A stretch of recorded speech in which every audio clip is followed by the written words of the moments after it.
For more than 50 years, the F-4 Phantom has a long and historical heritage. It has served in various roles throughout the years. The F-4 Phantom served on the front lines of more Western Air Forces than any other jet. In 1958, the F-4 was chosen by the Navy as a Fleet Defense Interceptor and began combat operations in 1961. The aircraft flew every traditional military mission: air superiority, close air support, interception, air defense, long-range strike, fleet defense, as well as attack and reconnaissance. The second engine was also considered an advantage because of the reliability and effectiveness it provided. After proving itself with the Navy, the U.S. Air Force received the F-4 in an effort to create a unified fighter between the Navy, Air Force, and Marines. Two sub-variants of the F-4 also set themselves apart: the RF-4 reconnaissance plane, optimized for speed, and the Wild Weasel, which specialized in attacking enemy surface-to-air missile installations. The capabilities of the aircraft contributed to its performance, which was unheard of when it made its debut. Shortly after it was introduced, it set 16 world records.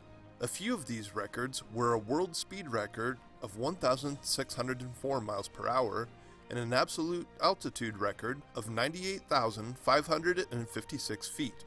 5 of the F-4's speed records weren't broken until 1975. Just 31 months after its first flight on May 27, 1958, the F-4 was the U.S. Navy's fastest, highest flying, and longest range fighter. It also holds the record for the largest production run of any supersonic fighter built. In its air-to-ground role, the F-4 could carry twice the normal load of a World War II B-17 bomber. But the milestones don't end there.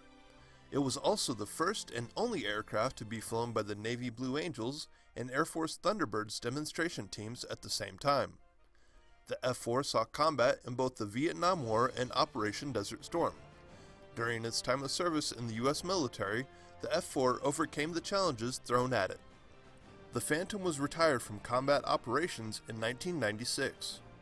After its retirement, the aircraft found a secondary mission as a remote-piloted target aircraft known as the QF-4. This new role was used to test pilots and a variety of air-based missions.